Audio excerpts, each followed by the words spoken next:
بسم اللہ الرحمن الرحیم۔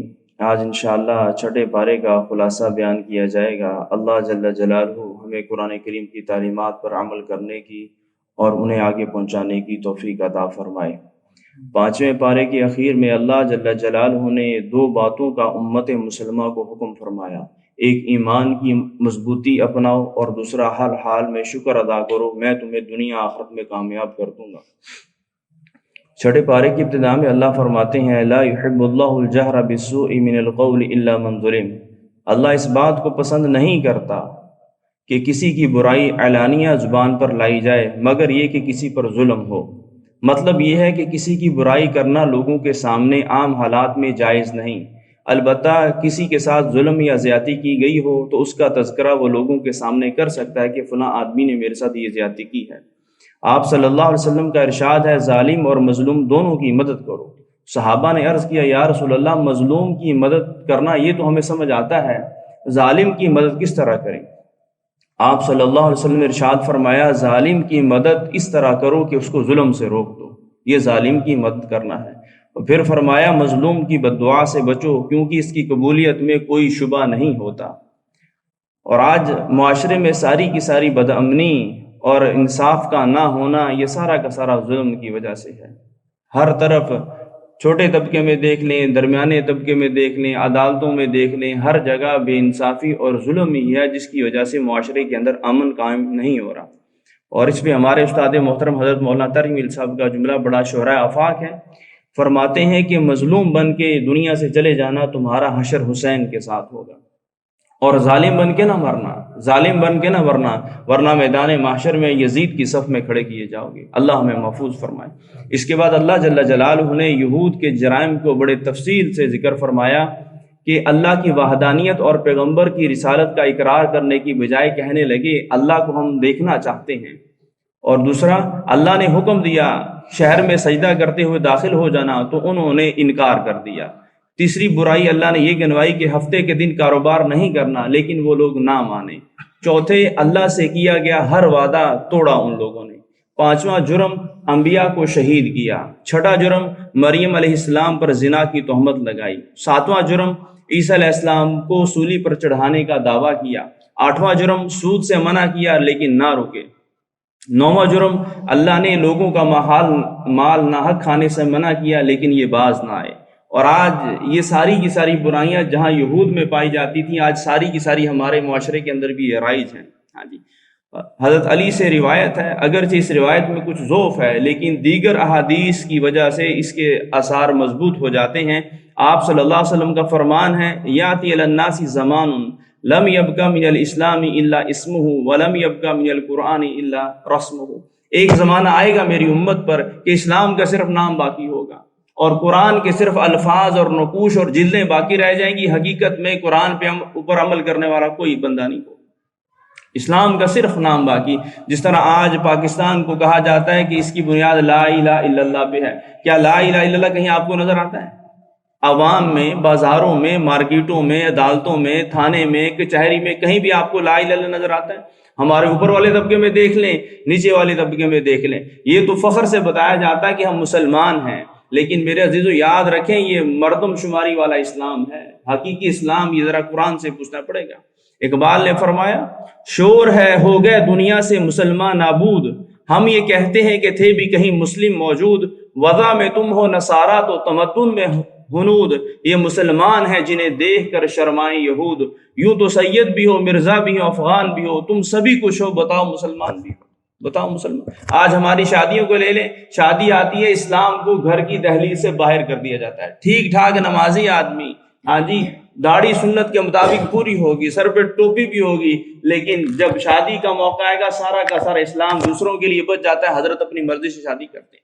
غمی کی بات آئے گی معاشرے کو دیکھا جاتا ہے، لوگ کیا کہیں گے، محلے والے کیا کہیں گے، خاندان والے ناراض ہو جائیں گے۔ اللہ قرآن میں فرماتے ہیں یستخفون من الناس ولا یستخفون من اللہ، اللہ سے تو نہیں شرماتے، یہ نہیں کہتے کہ اللہ کیا کہے گا، اللہ ناراض ہو جائے گا، لیکن یہ جملہ ان کی زبانوں کی نوک پہ رکھا ہوا ہے کہ لوگ کیا کہیں گے، خاندان کیا کہے گا، پریں پنچایت کیا کہے گی، معاشرہ کیا کہے گا۔ اسی وجہ سے امت مسلمہ آج ترقی نہیں کر پا رہی۔ اس کے بعد اللہ نے فرمایا اِنَّا أَوْحَيْنَا إِلَيْكَ كَمَا أَوْحَيْنَا إِلَىٰ نُوحٍ وَالنَّبِيِّينَ مِن بَعْدِهِ، کہ ہم نے ابراہیم، اسماعیل، اسحاق، یعقوب، عیسیٰ، ایوب، یونس، ہارون، سلیمان، داؤد علیہ السلام اور دوسرے وہ انبیاء جن کے بارے میں آپ کو نہیں بتایا، ان کے اوپر بھی وحی کی، ان کی قوموں نے بھی انہیں تنگ کیا، پریشان کیا، جھٹلایا۔ آپ غم نہ کریں، تکلیفیں آئیں گی لیکن کامیابی اور اللہ کی مدد آپ کے ساتھ ہے۔ تو دیکھیے جس وطن سے جناب رسول اللہ صلی اللہ علیہ وسلم کو ہجرت کرنے پہ مجبور کیا گیا، یعنی مکہ سے مدینہ چند ہی سال گزرے تھے کہ پیغمبر صلی اللہ علیہ وسلم اسی شہر میں فاتح بن کے لوٹے۔ ہاں جی، تو اس لیے فرمایا اِنَّ وَعْدَ اللَّهِ حق، اللہ کا وعدہ حق ہے کہ مدد ہمیشہ ایمان والوں کے ساتھ ہوگی۔ اِنَّا لَنَنصُرُ رُسُلَنَا وَالَّذِينَ آمَنُوا فِي الْحَيَاةِ الدُّنْيَا، ہم پیغمبروں کی اور پیغمبروں کے نقش قدم پہ چلنے والوں کی مدد کرتے ہیں، یہ ہمارا وعدہ ہے، یہ ہمارا وعدہ ہے۔ پھر اللہ نے فرمایا یا اہل الکتاب لا تغلوا فی دینکم، اے اہل کتاب عیسائیوں اپنے دین کے اندر غلو نہ کرو، یعنی دین کی تعلیمات میں حد سے تجاوز نہ کرو، کیونکہ عیسائیوں نے عیسیٰ علیہ السلام کی شان میں غلو کیا اور انہیں اللہ کا بیٹا بنا دیا، اور ایک طبقہ کہنے لگا عیسیٰ اللہ کے بیٹے ہیں، دوسرا طبقہ کہنے لگا عیسیٰ ہی اللہ ہیں۔ ہاں جی، تو رسول اللہ صلی اللہ علیہ وسلم نے ارشاد فرمایا میری شان میں اس طرح غلو نہ کرنا جس طرح نصارہ نے عیسیٰ علیہ السلام کے ساتھ کیا، انہیں اللہ کا بیٹا یا اللہ بنا دیا۔ میں تو اللہ کا بندہ ہوں اور اللہ کا رسول ہوں، میں تو اللہ کا بندہ ہوں اور اللہ کا رسول ہوں۔ تو اس لیے میرے عزیزو کہ اسلام کی جو روح ہے نا وہ اعتدال ہے، اعتدال ہے۔ شریعت میں کہیں بھی منع نہیں ہے کہ کاروبار نہ کرو، بچوں کو بزنس مین نہ بناؤ، بچوں کو ڈاکٹر نہ بناؤ، بچوں کو انجینئر نہ بناؤ، لیکن شریعت یہ کہتی ہے ڈاکٹر بھی بناؤ ساتھ مسلمان بھی بناؤ، انجینئر بھی بناؤ ساتھ مسلمان بھی بناؤ، شورکوٹ میں دکان کھولو، لیکن دکان کے کاروبار کے اصول تمہیں شریعت کے پتہ ہونے چاہیے، ویسے ہی نہ منہ اٹھا کے جا کے بیٹھ جاؤ۔ اس کے اوپر ایک مثال ہے، 3 صحابہ حضور کے گھر میں آئے اور آپ صلی اللہ علیہ وسلم کے معمولات پوچھے، لیکن آپ گھر پہ نہیں تھے، تو ایک کہنے لگے حضور تو حضور ہیں، ان کی شان کا کیا مقابلہ، تو ایک کہنے لگا آج کے بعد میں دن بھر روزہ رکھوں گا، دوسرے صحابی کہنے لگے آج کے بعد رات کو کبھی میں سوؤں گا نہیں، تیسرے کہنے لگے میں نکاح نہیں کروں گا۔ جب جناب رسول اللہ صلی اللہ علیہ وسلم کو اپنے صحابہ کا یہ طرز عمل معلوم ہوا تو فرمایا میں تم سے اللہ سے زیادہ ڈرنے والا ہوں، جتنی میرے دل میں خشیت ہے اتنی تمہارے دل میں نہیں ہے، لیکن میں رات کو آرام بھی کرتا ہوں اور رات کو نوافل بھی پڑھتا ہوں، میں روزہ بھی رکھتا ہوں اور افطار بھی کرتا ہوں اور میں نکاح بھی کرتا ہوں۔ یعنی یہ چیزیں جو اللہ نے حقوق ہمارے اوپر ڈالے ہیں یہ دنیا نہیں ہے، یہ شریعت میں رکھ کے کیے جائیں، یہ دین ہی ہے، یہ دین ہی ہے۔ پھر اللہ جل جلالہ نے نصارہ کا عقیدہ بیان فرمایا عیسیٰ علیہ السلام کے متعلق کہ وہ عیسیٰ علیہ السلام کو اللہ کا بیٹا کہتے تھے، دوسرا گروہ عیسیٰ علیہ السلام کو اللہ کہتا تھا، تیسرا گروہ یہ کہتا تھا کہ اللہ، مریم اور عیسیٰ تینوں مل کے خدا ہیں۔ اللہ نے اس بات کا رد فرمایا کہ عیسیٰ اللہ کے بندے اور اللہ کے رسول ہیں۔ اس کے بعد اللہ جل جلالہ نے ارشاد فرمایا الذین آمنوا باللہ واعتصموا بہ فسیدخلہم اللہ فی رحمت منہ، کہ جو ایمان لے کے آئے اور ایمان کے اندر ڈٹے رہے، لوگوں کی باتوں کی پرواہ نہیں کی، اللہ کی پرواہ کی، رسول اللہ کی پرواہ کی، اللہ عنقریب انہیں اپنی رحمت میں داخل فرمائے گا، یعنی اللہ انہیں جنت میں داخل فرما دے گا۔ سورت کے آخر میں اللہ نے میراث اور کلالہ کا حکم بیان فرمایا۔ کلالہ اس آدمی کو کہتے ہیں کہ جس کے انتقال کے وقت نہ اس کا باپ زندہ ہو، نہ دادا، نہ بیٹا، نہ پوتا۔ پھر اللہ نے اس کی وراثت کے احکام اس صورت میں بیان فرمائے۔ اس کے بعد سورۃ المائدہ ہے، مائدہ کا مطلب ہے دسترخوان۔ عیسیٰ علیہ السلام کے ماننے والوں نے فرمائش کی، اسی مناسبت سے اس کا نام مائدہ رکھا گیا، اور یہ سورت آپ صلی اللہ علیہ وسلم کی حیات مبارکہ کے آخری دور میں نازل ہوئی۔ اللہ فرماتے ہیں یا ایھا الذین آمنوا اوفوا بالعقود، اے ایمان والو معاہدوں کو، وعدوں کو پورا کرو، یعنی معاملات کو درست کرو۔ میرے عزیزو آج الحمدللہ مسلمانوں میں عبادت کچھ نہ کچھ زندہ ہیں، حاجی بھی ملیں گے، عمرے کرنے والے بھی ملیں گے، ذکر والے بھی ملیں گے، تبلیغ والے بھی ملیں گے، لیکن کردار کی سچائی اور معاملاتی زندگی کا بیڑا غرق ہے، کسی پہ اعتماد نہیں کیا جا سکتا۔ کردار کیوں نہیں بدل رہا، روح کیوں نہیں تبدیل ہو رہی، اندر کا ضمیر کیوں نہیں بیدار ہو رہا۔ عالم کفر کو ہماری نماز اور روزے سے اتنی پریشانی نہیں ہے جتنی انہیں باکردار مسلمان ہونے سے پریشانی ہے، باکردار مسلمان ہونے سے پریشانی ہے۔ ہاں جی، اور حضور صلی اللہ علیہ وسلم کی ساری زندگی صحابہ کے کردار بنانے میں گزری ہے۔ ہاں جی، جب نبوت ملی گھبرائے ہوئے آپ صلی اللہ علیہ وسلم گھر میں تشریف لے کے آئے، حضرت خدیجہ کو سارا ماجرا سنایا اور فرمایا زمیلونی، اے خدیجہ میرے اوپر کوئی کمبل ڈال دے۔ جب وہ آپ صلی اللہ علیہ وسلم کی گھبراہٹ دور ہوئی تو خدیجہ نے جو اہلیہ تھی پوچھا، اے اللہ کے حبیب کیا ماجرا ہوا، کیا معاملہ ہوا؟ تو سارا کا سارا غار ہرا کا ماجرا حضرت خدیجہ کے سامنے رکھا تو وہ خاتون جنت فرمانے لگی واللہ لا یخزیک اللہ ابدا، اللہ کی قسم اللہ آپ کو ضائع نہیں کریں گے، اللہ آپ کو رسوا نہیں کریں گے۔ پھر 5 چیزیں گنوائی کہ جس بندے کے اندر یہ 5 چیزیں ہوں گی اللہ دنیا میں اس کو سرخرو کرے گا، اللہ دنیا میں اسے بلندی دے گا۔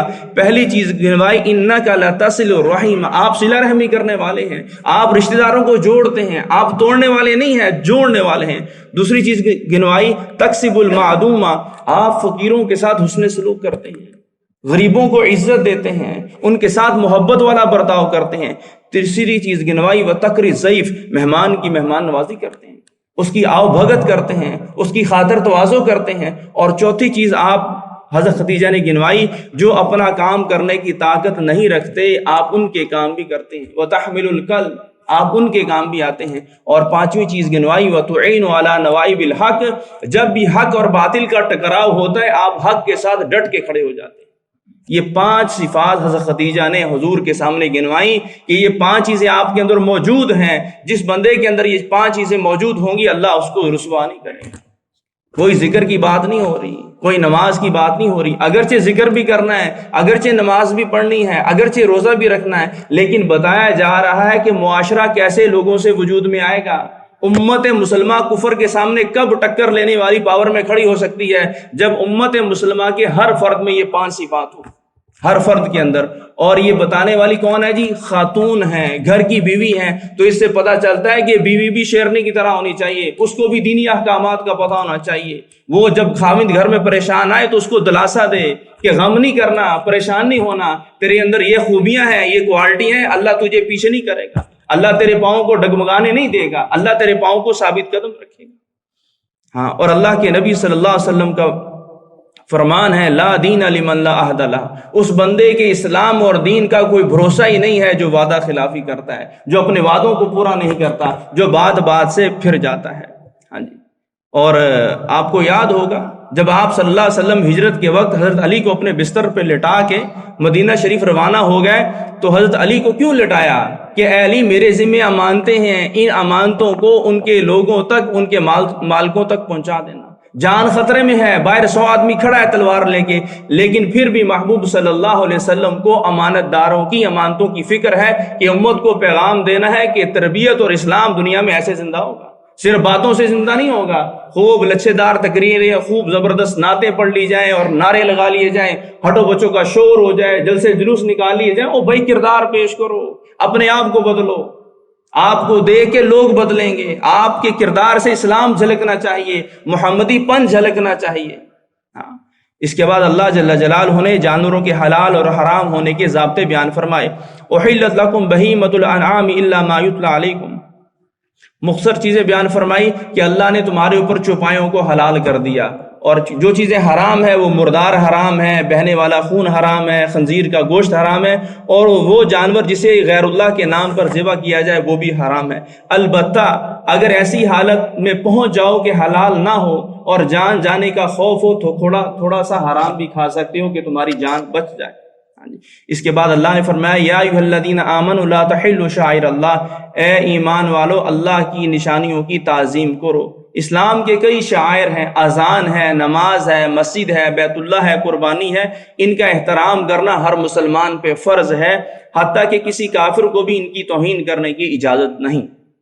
اس کے بعد اللہ فرماتے ہیں تعاونوا علی البر والتقوی ولا تعاونوا علی الاثم والعدوان، نیکی کے خیر کے کاموں میں ایک دوسروں کی مدد کیا کرو، اور برائی کے کاموں میں بے شک تمہارے عزیز ہی کیوں نہ ہو، والد ہوں، بھائی ہوں، گھر والی ہو، اگر وہ کسی کی برائی کرنا چاہے تو اس کی مدد نہیں کرنی، اس کی مدد نہیں کرنی۔ اپنا موبائل بھی کسی کو غلط استعمال کے لیے نہیں دینا، بائک بھی غلط استعمال کے لیے نہیں دینا، قرض لے کے وہ کوئی گناہ کرنا چاہتا ہے تو ایسے بندے کو قرض بھی نہیں دینا چاہیے، یہ ان آیات کا مطلب ہے۔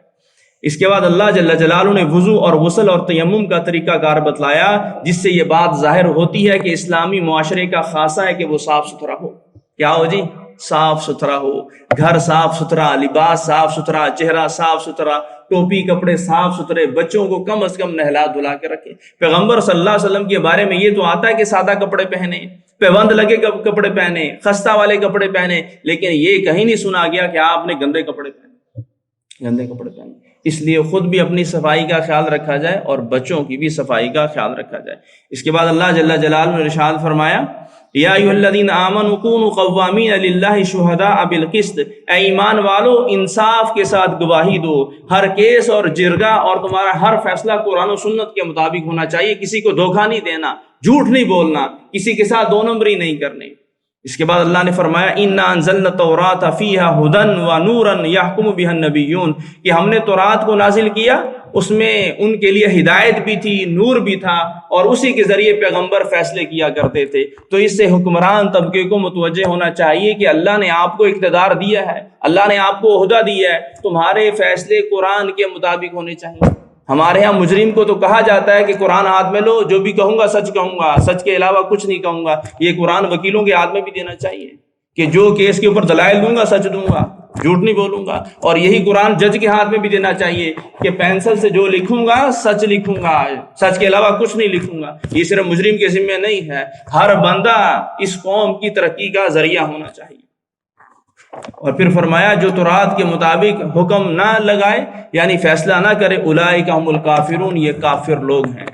پھر اللہ نے ارشاد فرمایا اسلام کی شان و شوکت جہاد کے ساتھ جوڑی گئی ہے۔ اللہ نے بنو اسرائیل سے فرمایا ادخلوا الارض المقدسہ، جب اللہ نے فرعون کو غرق کیا تو بنو اسرائیل سے فرمایا اب تم فلسطین میں جا کر آباد ہو جاؤ، لیکن چونکہ فلسطین میں ایک قوم کافر عمالقہ کا قبضہ تھا تو اللہ نے حکم دیا ان کے ساتھ جہاد کرو اور تمہیں فتح دوں گا۔ یہ پہلے ہی بتا دیا، تم تلوار اٹھاؤ گے بندہ قتل ہو جائے گا، یعنی فتح تمہیں دوں گا۔ لیکن وہ اتنی ہٹ دھرم قوم کہنے لگی فذهب انت وربک فقاتلا انا ھاہنا قاعدون، اے موسیٰ تو جا، تیرا رب جائے، ہم نہیں جانے والے، ہم یہاں بیٹھے ہوئے۔ تو ان کے بول کا یہ نتیجہ ہوا کہ اللہ نے 40 سال تک فلسطین کی سرزمین ان کے لیے حرام کر دی، اور یہ لوگ 40 سال تک صحرائے سینا میں بھٹکتے رہے، اور موسیٰ اور ہارون علیہ السلام کا انتقال بھی اسے صحرائے سینا میں ہوا ہے۔